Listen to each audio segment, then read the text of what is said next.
Magandang araw po, welcome po sa aking channel, Nov9TV. Patalasasan po, meron po ba kayong mga properties na napapabayaan or non-performing assets na nyo ibenta pero wala kayong oras sa pagbibenta nito? Kung ito'y pagkakatiwala nyo po sa amin, tawag lang po kayo sa aking numero, usap po tayo, gawan ko po ng video for free. Yes, libre po, wala po kayong babayaran. Tutulungan pa namin kayong mabenta ang inyong property. Kami na po bahala sa marketing, sa boosting or paid ads.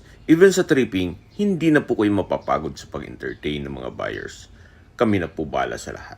Tawag lang po kayo. Nandito po tayo ngayon sa Serin Tagaytay kung saan meron po tayong bagong video presentation. Isang condominium unit na may floor area na 30 square meters more or less. At meron na rin po itong kasamang parking lot.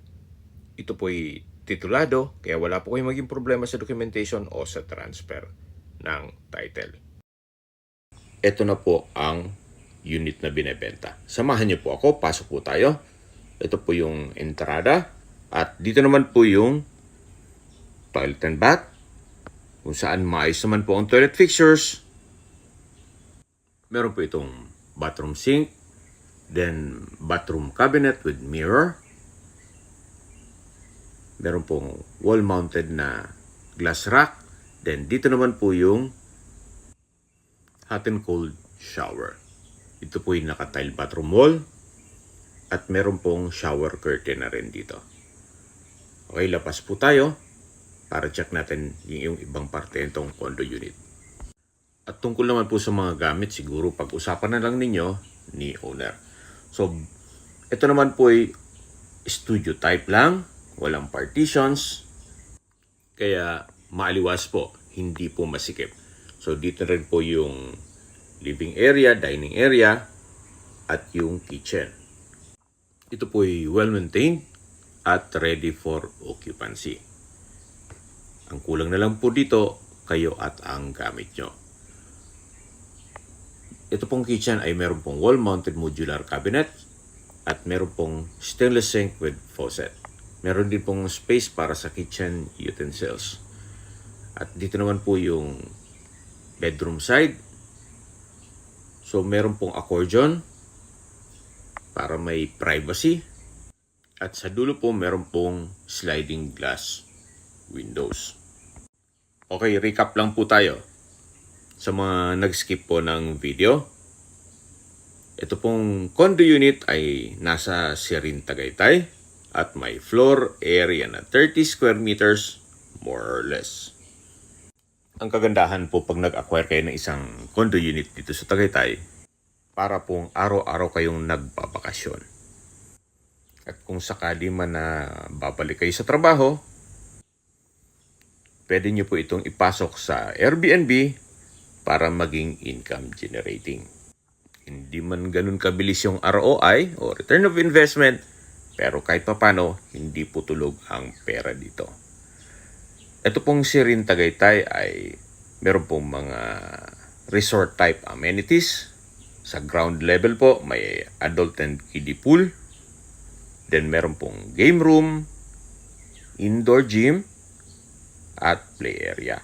Meron din po itong clubhouse at function rooms. Then sa podium level naman po ay meron pong gazebo, garden path, at malaking open space. Ang kagandahan pa po dito, itong lokasyon nitong Serin Tagaytay ay nasa city mismo.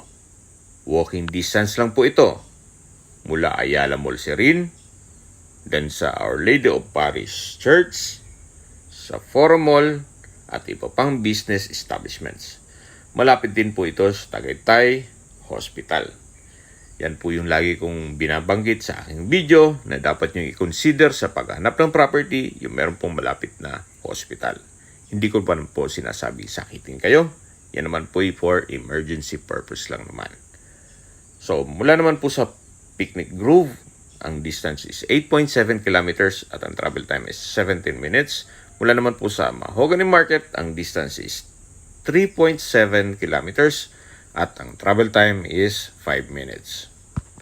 Mula naman po sa Calac, Silang Interchange, ang distance is 20.8 kilometers at ang travel time is 39 minutes. Mula naman po sa airport or Manila, ang distance is 61.6 kilometers at ang travel time is 1 hour and 30 minutes. Ito po yung tinutukoy ko sa inyo na amenities na kung saan napakaliwalas po. Siyempre, sariwa po ang hangin at malamig po ang klima dito. Very relaxing po itong lugar. Kaya kung sakali man na ipasok nyo sa Airbnb, mag-i-enjoy po ang guest nyo dito. So, ito po yung pathway na papunta sa swimming pool.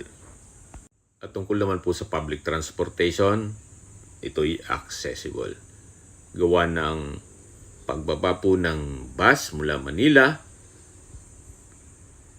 walking distance lang po itong condo unit. So, ito po yung kiddie pool. Napaganda po ng disenyo at dito naman po another open space, kaya maliwalas. At dito naman po sa kabilang side yung adult pool. Okay, sa presyo na po tayo. Binebenta po ito ni owner sa halagang 6.5 million pesos net. Ibig pong sabihin, si buyer na po ang sasagot sa lahat ng taxes at expenses with regards to documentation. Kung sakali pong may mga katanungan po kayo, tawag lang po kayo sa aking numero. At sa mga kababayan naman natin na sa ibang bansa, meron po akong Telegram. Sa mga iPhone user man, may iMessage. Meron din pong Imo, Skype, Viber at WhatsApp. Same number lang po, 0917-316-3399. Sa mga nagtatanong naman po ng aming Facebook, meron po kami Facebook page na Nov9TV at Facebook Reels Video. Makisuyo po, pakilike and follow na rin. Meron din po kami ibang YouTube channel na The Nov9TV channel at AC Listings. Sana po naibigyan nyo ang aming video presentation. Pakilike and subscribe lang po sa aking channel para ma-update din po kayo sa aking future listings. Kung sakali po hanap nyo yung mas malaking sukat na property, meron din po kami ibang listings na pwede nyong pagpilian. Huwag po kayong mag-atubiling tumawag sa amin. Then let us know your budget para malaman namin kung anong property pwede naming i-alok sa inyo.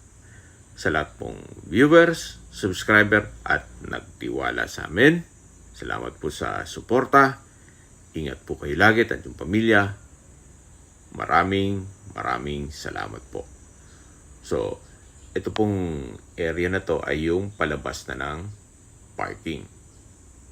So, paglabas nyo po ng parking, ito po yung lobby area. So, mula po dito sa condo, matatanaw nyo na yung Ayala Mall Serene. Yan po, walking distance lang po. Kaya napakaganda po ng lokasyon nitong condo unit.